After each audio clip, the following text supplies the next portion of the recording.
Hello everyone. Today I use this PWM 2.0B module and this battery adapter to upgrade the power wheels. If you don't want to buy variable speed pedals and want a simple and fast upgrade, you can refer to this solution.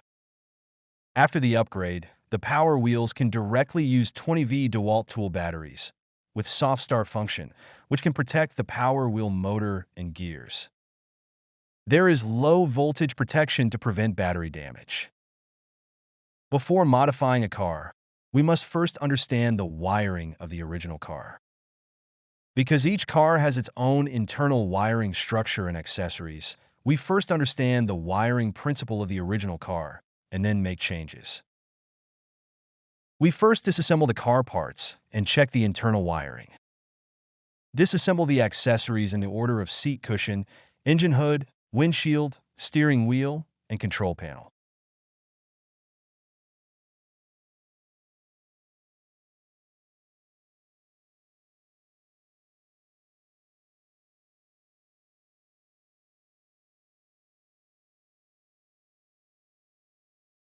This is the circuit diagram of this car drawn by removing some accessories and observing and measuring. Comparing the circuit diagram with the original car accessories, let's take a look at them one by one. This is the battery, corresponding to this part of the schematic diagram. This is the motherboard, corresponding to this part of the schematic diagram. This charging port, corresponding to this part of the schematic diagram. These two are the rear wheel motors, corresponding to these two motors in the schematic diagram. This is the power switch, corresponding to this power switch in the schematic diagram. This is the switch that controls the front and rear shaking function, corresponding to this switch in the schematic diagram. This is the light switch, corresponding to this light switch in the schematic diagram. This is the shifter, corresponding to this one in the schematic diagram. This is the pedal, corresponding to this pedal in the schematic diagram. This is the front wheel steering motor, corresponding to this motor in the schematic diagram. There are also other lighting, audio, and other circuits that correspond to this part in the diagram. Based on this principle, our upgrade ideas are as follows. Since the original car voltage is 12V and there is this module inside, if we directly connect the 20V tool battery to both ends of the original battery line, the module will be burned. So when we use the controller, we will bypass the original control module. We need a PWM module, a battery adapter, a 3-pin brake pedal, a 6-pin shifter, and a connecting wire. The solution is based on PWM 2.0B configuration A mode. Modification principle. Since the original car is 12V, it is now changed to a DeWalt 20V tool battery.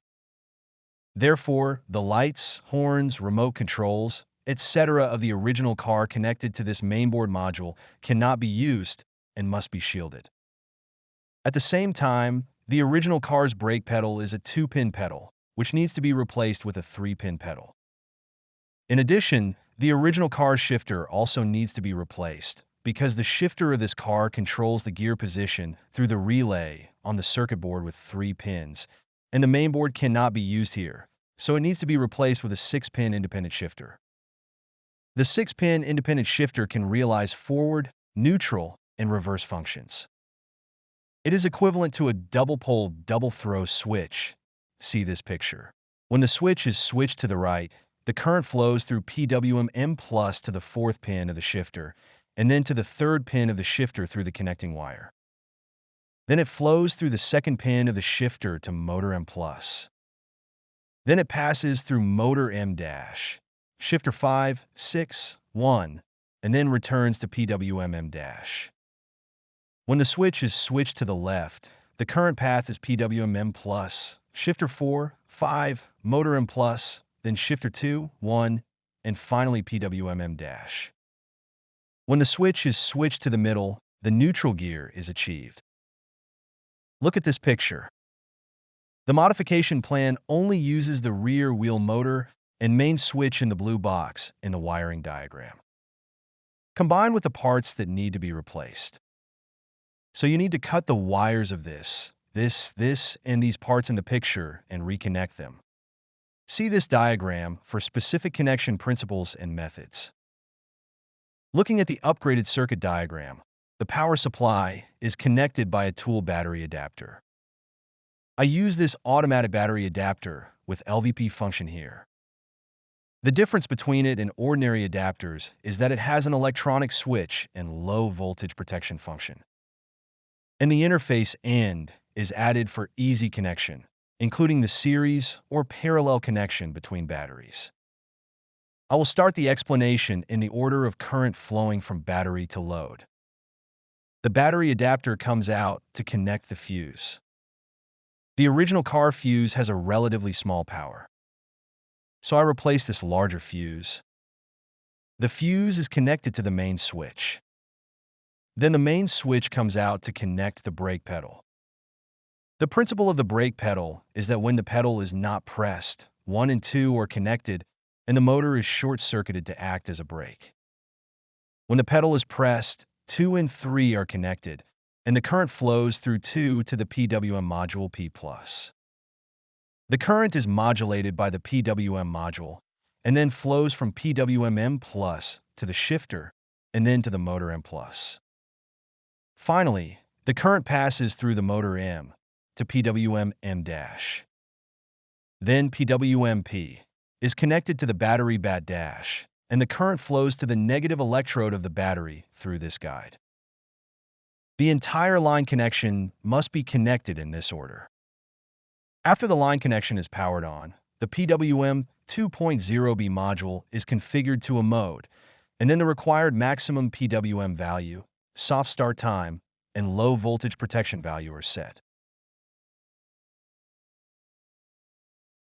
Upgrade wiring steps. Now, let's do the actual modification of the car. First, connect the new shifter's own wiring in series, and follow the corresponding physical objects and schematics mentioned above.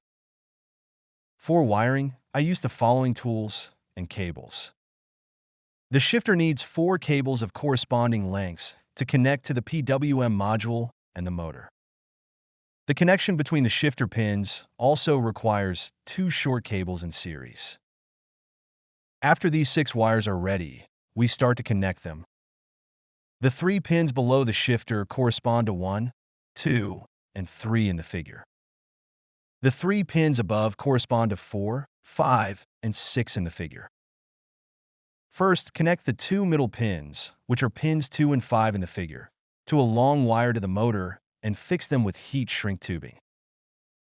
Then connect the 2 pins 3 and 4 in the figure in series and connect a long line to PWM at the 4th pin and fix the pins with heat shrink tubes. Finally, connect the 2 pins 1 and 6 in the figure in series and connect a long line to PWM at the 1st pin and fix the pins with heat shrink tubes. If you don't have heat shrink tubes, you must use other insulating materials instead to avoid contact short circuits. The entire shifter is connected in series like this. Formal modification.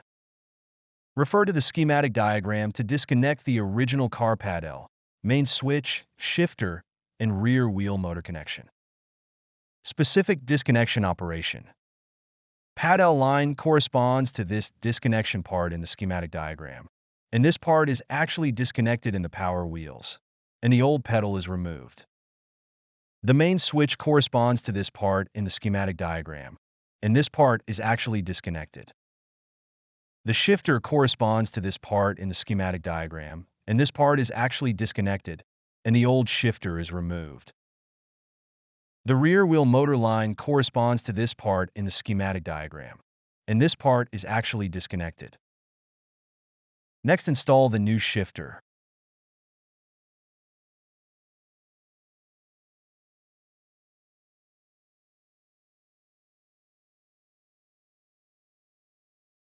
Prepare the connection wires and start connecting them. The connection is divided into 3 steps. The first step is to connect all the wires between the battery adapter and the PWM. According to the connection diagram, the negative pole of the battery adapter is connected to the PWM P+ port, and a wire is used to connect the two ports.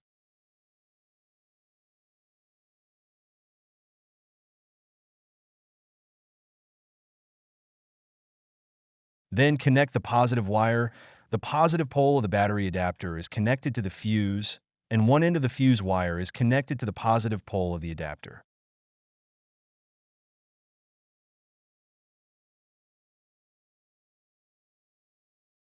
The other end is connected to the switch according to the schematic diagram, so it is directly connected to one end of the switch.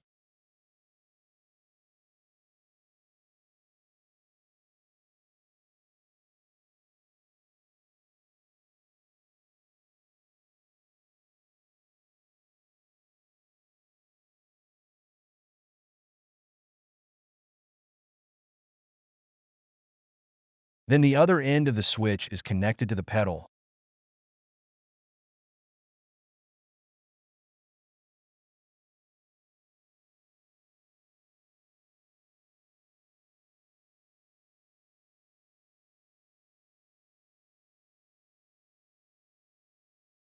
Here, you must pay attention to the position of the connection pins, and you must not connect them wrong. You need to use a multimeter to measure the two states of the pedal being pressed and not pressed, and determine the positions of the pedal pins 1, 2, and 3.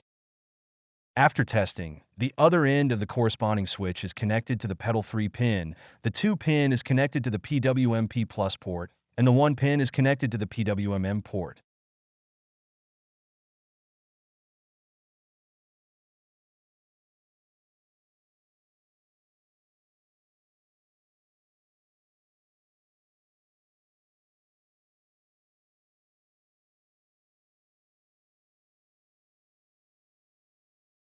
Fix the brake pedal.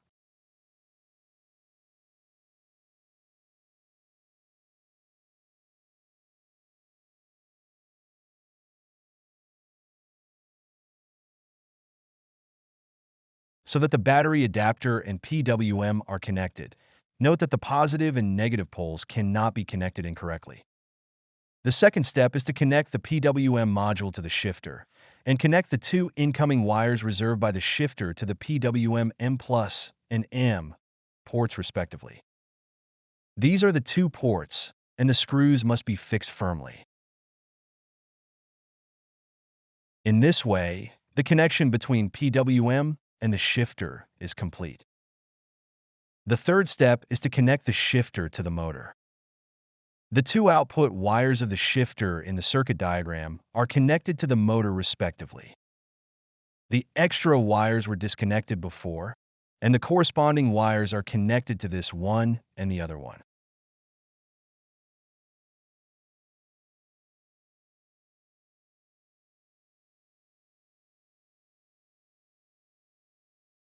In this way, the shifter and the motor are connected.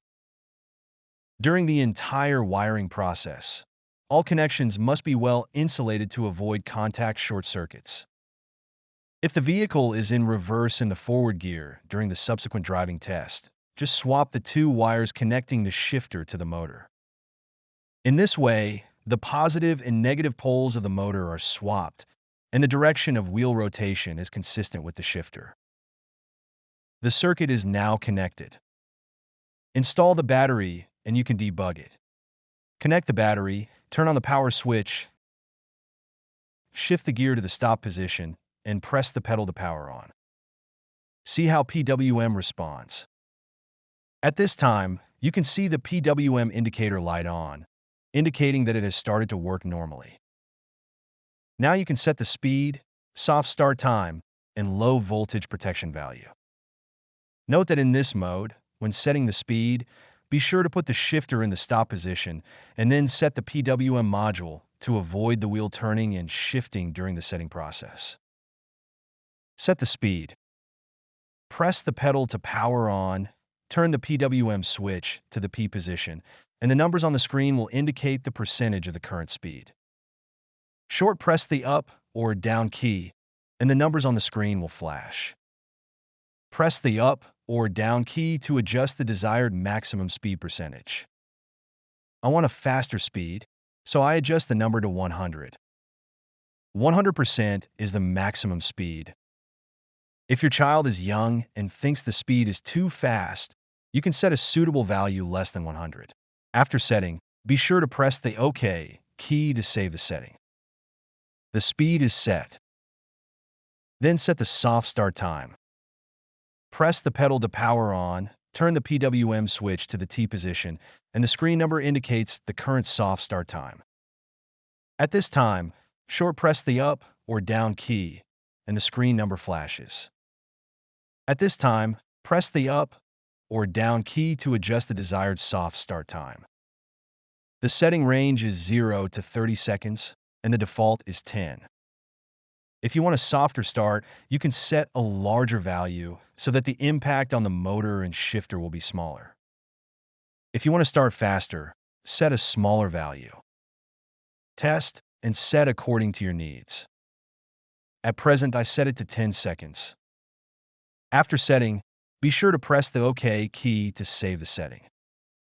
The soft start time is set. Finally, set the low voltage protection value. Turn the PWM switch to the V position, and the screen number indicates the current battery voltage. At this time, short press the up or down key, and the screen number flashes, and the displayed value is the currently set low voltage protection value. At this time, press the up or down key to adjust the desired value. I use a DeWalt 20V tool battery, and usually its lowest protection voltage is 16.5 V. So we set it to 16.5 V here. Short press the OK key to confirm the setting. Note that after the setting takes effect, the LED stops flashing and switches to displaying the current battery voltage status. So when the battery voltage is lower than 16.5 V, the LED will display LO, and the PWM will stop outputting. However, please note that although PWM has low voltage protection, it stops output. It can prevent children from using it for a long time, and the battery will be discharged to a value below the minimum voltage in a few hours, thus causing battery damage. However, the PWM chip itself will continue to work and consume a small amount of power. So I also use this adapter with low voltage protection. After it is disconnected from the low voltage, it will not consume power from the battery. I set the low voltage protection threshold of the adapter. CH16.5V,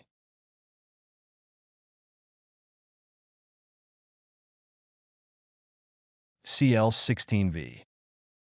In this way, when the voltage is lower than 16V, the battery will no longer output voltage, thereby further protecting the battery from overuse. In this way, even if you forget to take out the battery for a few weeks or a month, it should not be overdischarged. However, the battery itself will self-discharge. For batteries that are not used for a long time, it is recommended to take them out and charge them every once in a while to keep the battery active.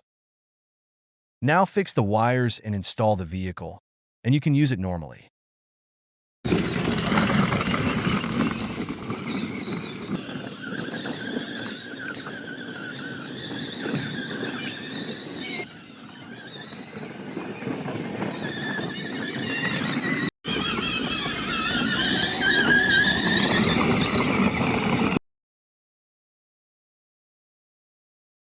Frequently asked questions. 1. What should I do if one wheel rotates forward and the other reverse after modification? This can be solved by swapping the positive and negative poles of the reverse rotating motor. 2. The wheel turns in the opposite direction to the shifter gear. How to solve it? Swap the positive and negative wires of the shifter, or swap the positive and negative wires of the motor. 3. Motor smoking and burning problem? Due to vehicle modification and upgrade, the original 12V battery is upgraded to use a 20V battery, and the maximum output power will be greatly increased. The original motor has a small power. If the vehicle is used on a sloping lawn, it will require more power to operate, and the original small motor cannot withstand such a large current, and it will smoke and burn the motor. Therefore, when using the original motor, it is recommended to set the PWM output to 60% to 70% output. If you want a stronger experience, or the motor is broken, it is recommended to directly replace the 775 motor. In this way, the power of the vehicle will be greatly improved, and there is no need to worry about burning the motor. 4. After starting the vehicle and driving a certain distance, it will stop automatically and there is no response when pressing the pedal. But after restarting, it can run again and stops automatically after driving a certain distance. Why does this happen repeatedly? This happens when the battery voltage drops while the vehicle is running. When the voltage is lower than the PWM low voltage protection setting value, the PWM stops outputting, and there is no response when pressing the pedal. After restarting, the PWM resumes normal operation. When the operating voltage drops below the setting value again, the PWM stops outputting again, and this happens over and over again. There are two main reasons for this situation. If the battery is in good condition and fully charged, then the PWM low voltage protection value is set too high and needs to be lowered. If it is an old battery and has aging, even if the battery is fully charged, when the vehicle is running with the pedal pressed, the voltage will drop significantly due to battery aging and virtual power, and will soon be stopped by PWM protection. In this case, it is recommended to replace the battery with a new one or set the low voltage protection value to a lower value. However, PWM will not be able to better protect the battery. I used an adapter with LVP function. When the voltage is lower than the low voltage value set by the adapter will disconnect the power supply. Improper settings may also cause this kind of problem, so you should set the PWM and adapter low voltage protection values according to the specific conditions of the battery to avoid affecting the driving experience. The adapter setting value should be slightly lower than the PWM setting value. Otherwise, the PWM setting low voltage protection will be meaningless.